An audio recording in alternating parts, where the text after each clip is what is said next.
तो भगवान कहते हैं जैसे आंखों में रोशनी कम हो जाए तो दवा डालो, अंजन लगाओ तो धीरे धीरे ज्योति ठीक हो जाती है, उसी प्रकार से चक्षुर यथैवांजन संप्रयुक्तम, जैसे चक्षु में, आंखों में अंजन लगाने से आंख की ज्योति ठीक हो जाती है और फिर ठीक ठीक दिखने लगता है, उसी प्रकार भगवान की कथा सुनते सुनते आत्मा जब मन बुद्धि चित्त जब निर्मल हो जाता है तो अपने आप उस सूक्ष्म वस्तु का साक्षात्कार होने लगता है।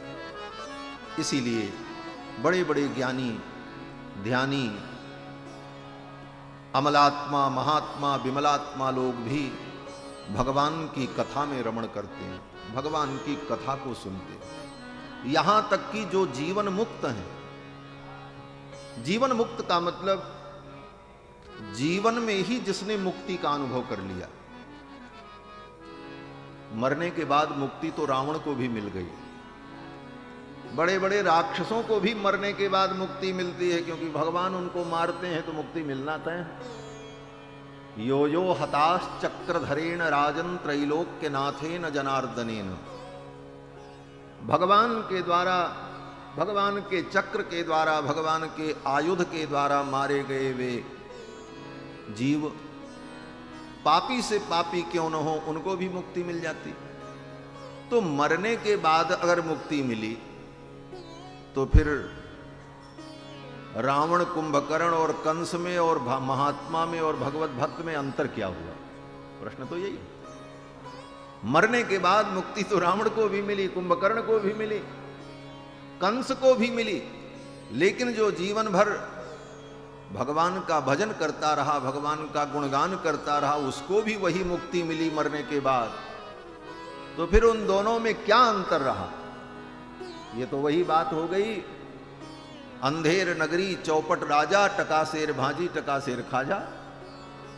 अंधेर नगरी कहते नहीं, अंधेर नगरी नहीं है, अंतर है। जो भगवान का भजन करता है, भगवान की कथा श्रवण करता है, भगवान का नाम संकीर्तन करता है, वह धीरे धीरे इसी जीवन में मुक्ति का अनुभव करने लगता है। इसको कहते हैं जीवन मुक्ति। जीवन में ही हम मुक्ति का अनुभव कर लें। मुक्ति क्या है?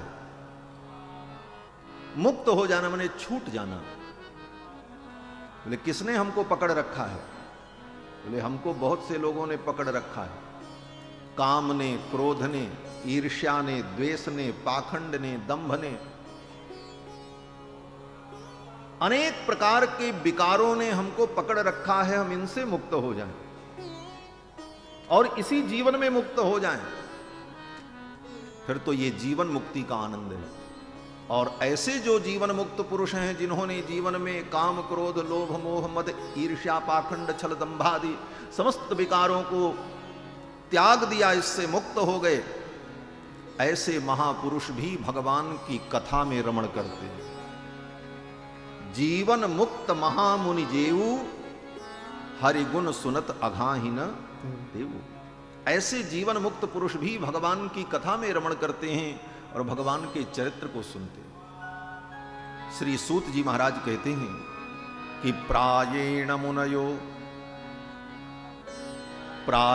मुनयो राजन्वृत्ता विदिशेधतः नैर्गुण्यस्था रमन्ते स्म गुणानुकथने हरेः।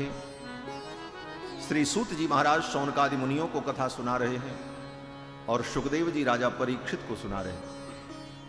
सुखदेव भगवान राजा परीक्षित से कहते हैं कि प्रायेण मुनयो राजन निवृत्ता विधिषेधतः, प्रायः जो मुनि महात्मा विधि और निषेध से ऊपर उठ चुके हैं, ऐसे महापुरुष भी नैर्गुण्यस्था रमन्ते स्म गुणानुकथने हरेः, ऐसे नैर्गुण्य पुरुष भगवान की कथा में रमण करते हैं, भगवान की लीलाओं को सुनते हैं, भगवान के चरित्र को सुनते हैं।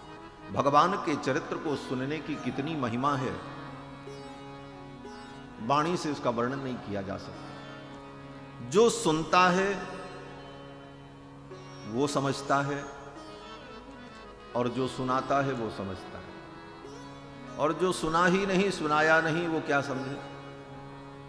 और इसकी महिमा श्री सूत जी महाराज कहते हैं, इस असार संसार में अगर सार कुछ है तो भगवान की कथा है।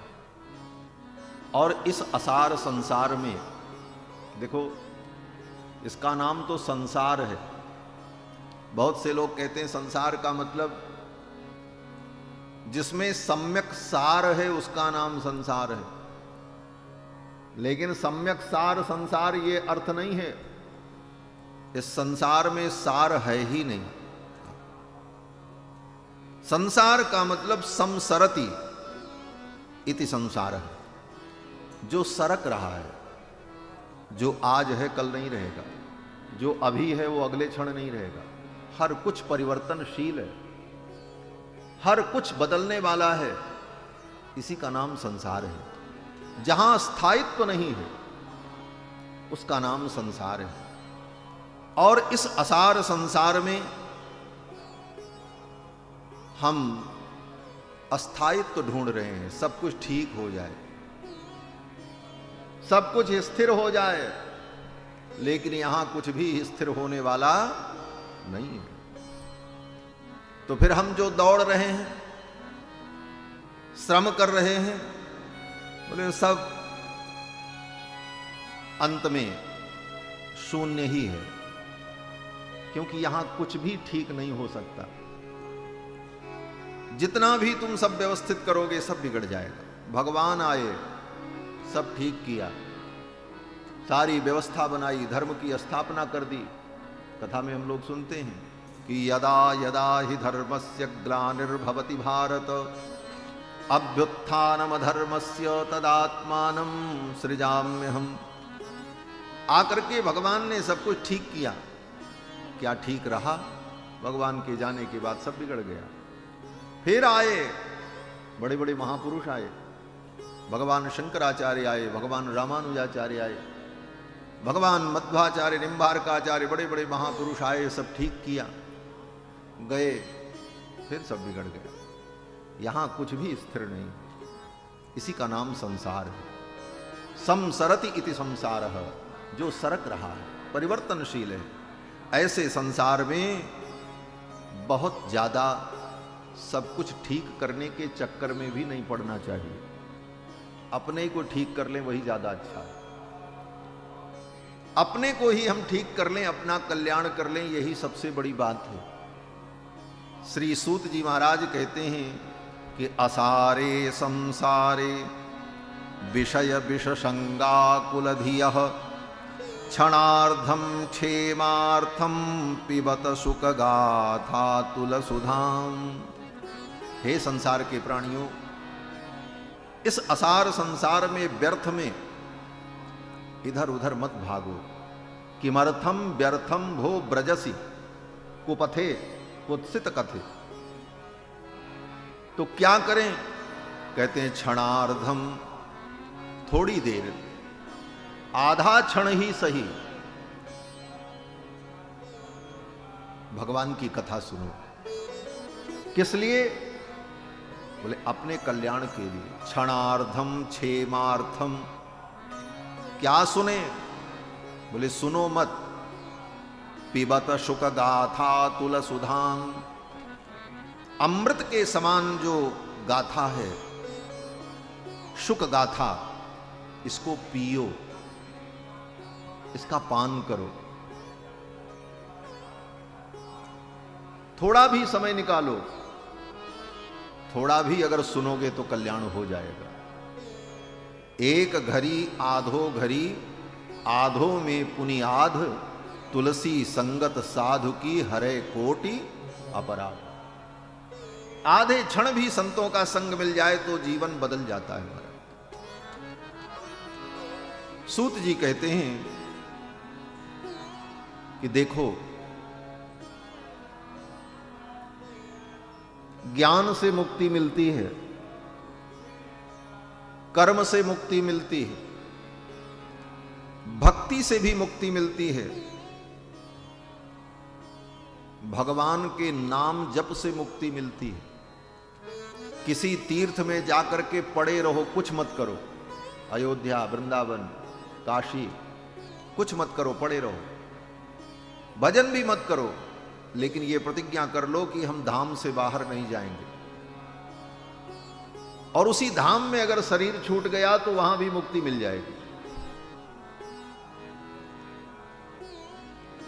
गले में अगर तुलसी की माला है और प्राण निकल गया तो तुलसी के संबंध से मुक्ति की प्राप्ति हो जाएगी। मत्थे पर तिलक लगा हुआ है और प्राण निकल गया तो उस तिलक की महिमा से तुम्हें मुक्ति की प्राप्ति हो जाएगी। ये सब शास्त्र में लिखा हुआ है। आपके घर में अगर शालग्राम भगवान की नित्य पूजा होती है तो उस घर के किसी भी कमरे में कोई व्यक्ति मर जाए उसको मुक्ति मिल जाती है। ये शालग्राम की महिमा है।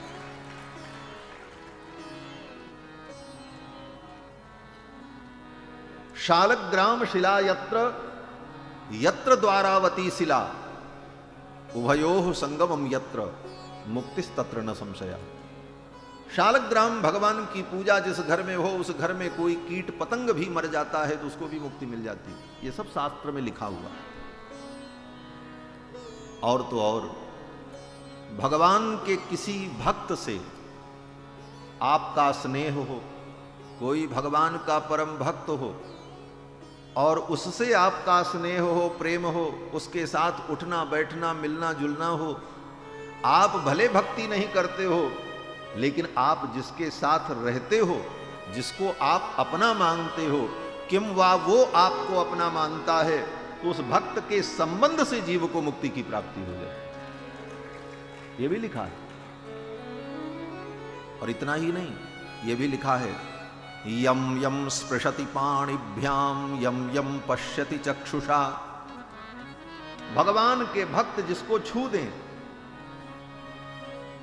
यम यम स्पृशति, भगवान के परम भागवत भक्तगण जिसको अपना समझकर अपनत्व की दृष्टि से स्पर्श कर दें, यम यम स्पृशति, पाणिभ्याम, अपने हाथों से, यम यम पश्यति चक्षुषा, जिसको अपनी आंखों से वो अपनत्व की दृष्टि से देख लें कि ये मेरा है, उनके हृदय में तुम्हारे लिए जगह बन जाए। बोले अस्थावराणपि मुच्यन्ते किम पुनर्बांधव जना। अस्थावर जीव भी मुक्त हो जाते हैं, उनके बंधु बांधव और प्रेमियों की क्या बात। ये भगवत भागवत संबंध